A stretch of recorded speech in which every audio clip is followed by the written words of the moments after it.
Good morning, students. This is the class for ninth. This poem, which is written here on the whiteboard, it is prescribed in the syllabus of ninth class. And the title of this poem is "A Slumber Did My Spirit Seal." This is the title of this poem, and this poem is composed by a famous English poet, William Wordsworth. William Wordsworth, he started an age in English, and that age is known as Romantic age. And this age, it started in 19th century.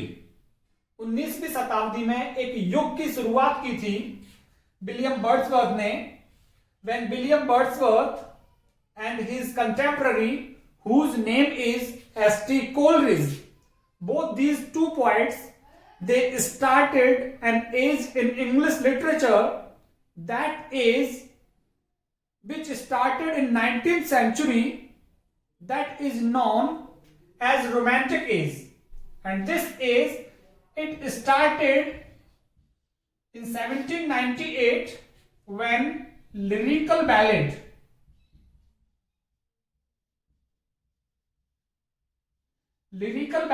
it was published. जब 1798 में lyrical ballad publish हुआ था, जो कि संग्रह था, it was a collection of poems, कविताओं का संग्रह था, और ये कविताओं का संग्रह विलियम वर्ड्सवर्थ और एस.टी. कोलरिज की कविताओं का संग्रह था. तो romantic age and romantic age, this age is related with nature.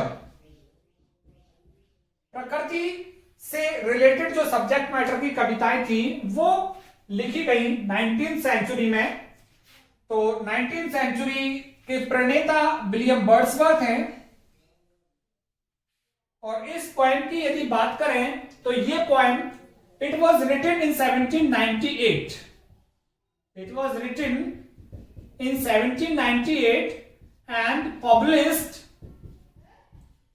In 1800. And this poem, it is categorized in one of his Lucy poems. ये जो कविता है, लूसी पोएम्स, विलियम वर्ड्सवर्थ की कविताएं हैं.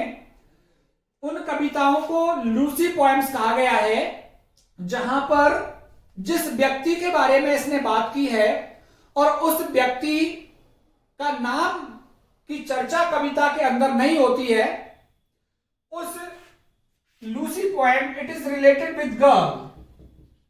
जो उसकी लूसी पोएम्स हैं, एक लड़की के बारे में है, और ये जो लड़की है lives in the lap of nature, जो प्रकृति की गोद में रहती है, प्रकृति की पुत्री है, डॉटर ऑफ नेचर, प्रकृति की पुत्री है जो. तो लूसी पोएम्स वो पोएम्स हैं जहां पे विलियम वर्ड्सवर्थ उस व्यक्ति का नाम नहीं बताता है जिस व्यक्ति के बारे में उस कविता को लिखा गया है, जिस व्यक्ति की चर्चा कवि ने करने की कोशिश की है. तो उन सारी पोएम्स को लूसी पोएम्स के तहत लूसी पोएम्स कहा जाता है. तो इस पोएम के अंदर भी वो एक अपनी प्रेमिका, अपनी बिलव्ड के बारे में बात कर रहा है, but poet doesn't address him by, poet doesn't address her by name, उसको नाम से नहीं संबोधित करता है. तो ये लूसी पोएम्स की कैटेगरी में ये कविता रखी हुई है. टाइटल देखिए क्या कह रहा है, a slumber. Slumber is here referring for death. तो स्लम्बर किसके लिए आ रहा है, डेथ के लिए. माई अपनी खुद की स्प्रिट, स्प्रिट उसकी सोल, कवि की सोल, और सील मीन्स बंद कर देना, क्लोज कर देना. एक नींद ने, एक मृत्यु हो गई किसी की, उसकी मृत्यु ने मेरी आत्मा को क्या कर दिया, क्लोज कर दिया, बंद कर दिया हमेशा के लिए. अब हम let's have a recitation of this poem, then I will explain the whole poem line to line in Hindi, and then I will explain that in English also. I will present the summary of this poem in English. A slumber did my spirit seal, I had no human fears. She seemed to a thing that couldn't feel the touch of early years. No motion has she now. She neither hears nor sees. Rolls round in earth's diurnal course with rocks and stones and trees. तो यहां पे हम देखें, ये जो कविता है, ये जो वर्ड्सवर्थ की जो कविता है, इट इज क्रिएटिंग अ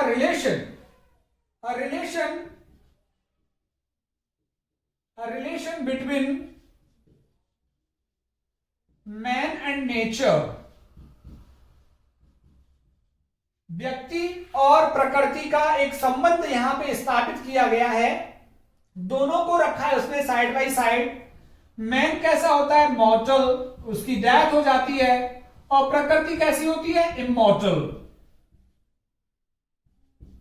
तो प्रकृति अमर है, जबकि मनुष्य कैसा है? नश्वर है, मनुष्य खत्म होने वाला है.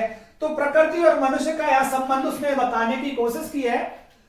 Let's have an explanation that will go line to line. A slumber is here referring for death. और death किसकी? Death of his beloved. अपनी प्रेमिका की मृत्यु. तो प्रेमिका की मृत्यु की बात कर रहा है. स्लम्बर मीन्स नींद, और नींद भी कैसी? परमानेंट स्लीप, स्थायी नींद. तो एक स्थायी नींद ने क्या किया? माई यहां पे किसके लिए आ रहा है? माई यहां पे आ रहा है बर्ड्सवर्थ के लिए. तो ये बर्ड्सवर्थ के लिए आ रहा है. और स्पिरिट मीन्स सोल, आत्मा. तो वो कहना चाह रहा है कि स्लम्बर, एक मृत्यु ने क्या किया? माई स्पिरिट, मेरी आत्मा को क्या कर दिया? सील कर दिया, क्लोज कर दिया, बंद कर दिया मेरी आत्मा को. आत्मा से मतलब मेरी आत्मा की आवाज को बंद कर दिया.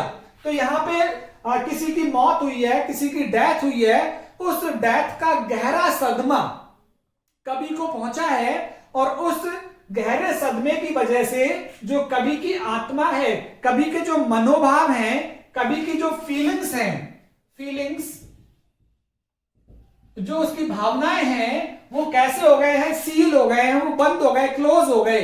तो पहली लाइन से पता लग रहा है कि poet, he is in sorrow because his beloved, she has died. She is no more on this earth. And what has happened? His soul, it has been closed. Means to say, his views, they are not coming out. उसके विचार बाहर नहीं आ रहे हैं, उसके मन से, उसके मस्तिष्क से, उसकी आत्मा से. I had no human fears. अब मुझे डर नहीं है. Human fears मुझे अब, ह्यूमन फियर्स मीन्स मानवीय डर नहीं है मुझे. जो मनुष्य को डर होता है किसका? डेथ का, मृत्यु का डर होता है मनुष्य को, और अन्य कई तरह के डर होते हैं मनुष्य को. अब मुझे वो डर नहीं है. क्यों नहीं है? क्योंकि कभी कहना चाहता है कि मैं वास्तविकता को पहचान चुका हूं.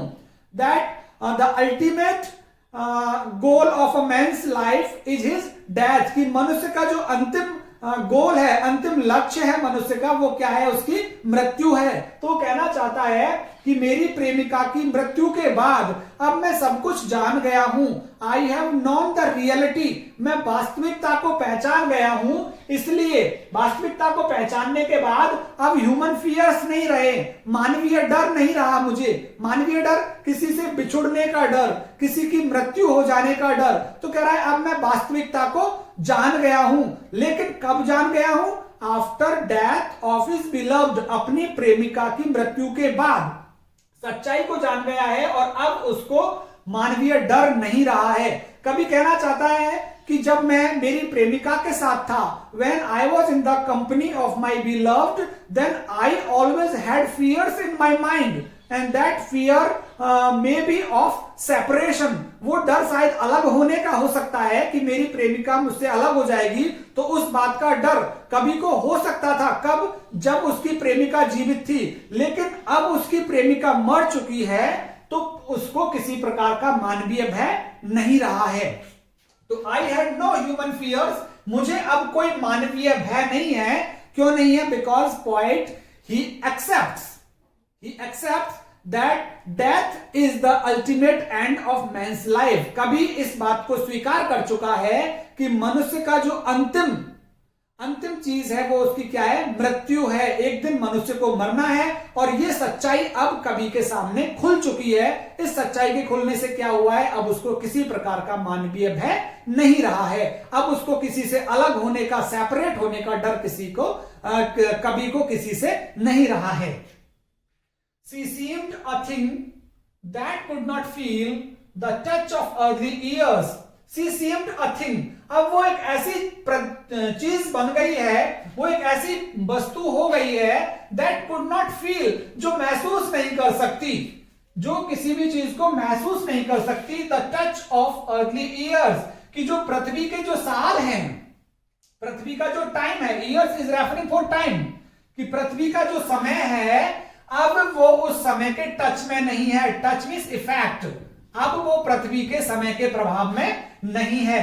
तो वो कह रहा है कि अब ऐसा लगता है कि वो एक ऐसी चीज बन गई है डेथ के बाद कि उसके ऊपर वो महसूस नहीं कर सकती। अब उसके ऊपर पृथ्वी का जो इफेक्ट है, पृथ्वी के समय का इफेक्ट अब वो उसके ऊपर नहीं हो सकता। वो कह रहा है कि जो पृथ्वी के समय का जो इफेक्ट है ये मेरे ऊपर हो सकता है, अन्य दूसरे जीवित व्यक्तियों के ऊपर हो सकता है। कि एक बच्चा बड़ा होता है, जवान होता है, जवान होने के बाद वृद्ध हो जाता है, वृद्ध होने के बाद उसकी डेथ हो जाती है, लेकिन जो व्यक्ति जिसकी डेथ हो गई है उसके ऊपर अब समय का कोई प्रभाव नहीं पड़ने वाला है। तो कह रहा है वो तो एक ऐसी चीज बन गई है मृत्यु के बाद कि उसके ऊपर जो टच है, टच किसका, ऑफ अर्थली ईयर्स, कि पृथ्वी के वर्षों का, पृथ्वी के समय का अब उसके ऊपर कोई प्रभाव नहीं हो सकता। Because she has retired from here.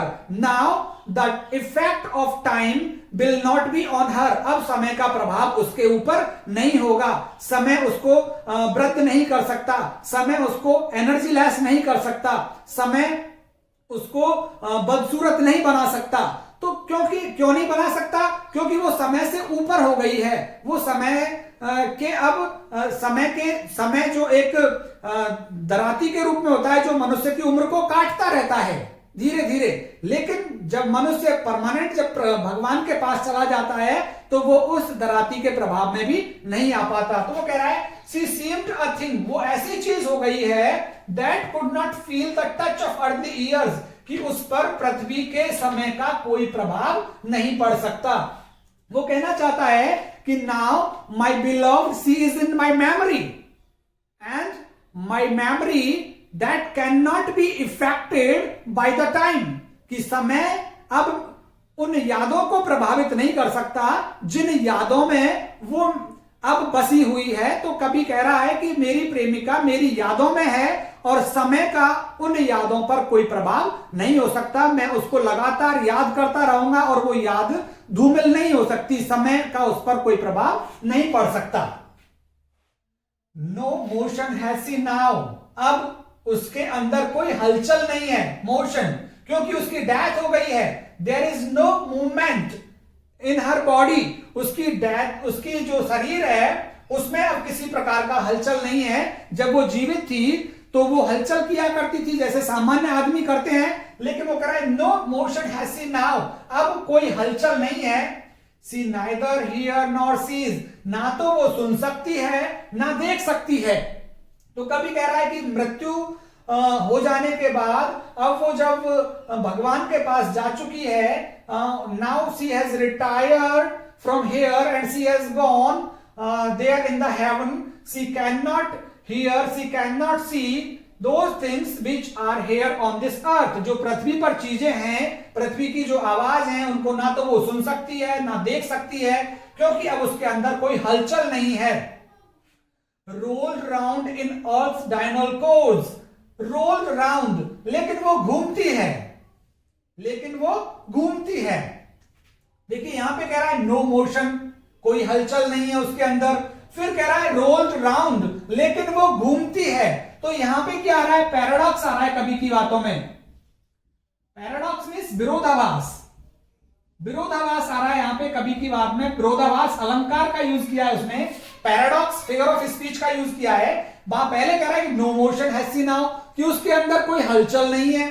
दूसरा कह रहा है रोल्ड राउंड, लेकिन वो घूमती है, लेकिन वो गति करती है। तो यहां पे कवि कहना चाहता है कि although her body has died, उसका शरीर मर चुका है, but her soul is immortal, लेकिन उसकी आत्मा क्या है, अमर है। उसकी आत्मा इस संसार में घूमती रहती है, मोशन करती रहती है। तो यहां पे पैराडॉक्स आया हुआ है, रोल राउंड इन अर्थ, वो घूमती रहती है किस में, इन अर्थ डायनल कोर्स, कि जो पृथ्वी की दैनिक गतिविधि है, डेली कोर्स, पृथ्वी का जो दैनिक गतिविधि है कि पृथ्वी अपनी धुरी पर घूमती है, उसी हिसाब से उसकी जो आत्मा है मृत्यु होने के बाद वो पृथ्वी की दैनिक गति के हिसाब से घूमता रहता है।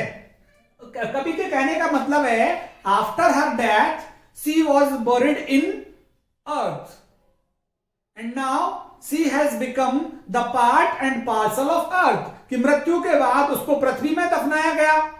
पृथ्वी में दफनाने के बाद क्या हुआ, अब वो मिट्टी का एक हिस्सा बन चुकी है, मिट्टी का एक हिस्सा बन चुकी है। तो पृथ्वी की दैनिक गति के अनुसार वो गति करती रहती है। दूसरे अर्थों में हम ये कहें कि शारीरिक रूप से उसका नाश हो गया है, शरीर उसका खत्म हो गया है, लेकिन उसकी जो आत्मा है, उसकी प्रेमिका की आत्मा, वो गति करती रहती है।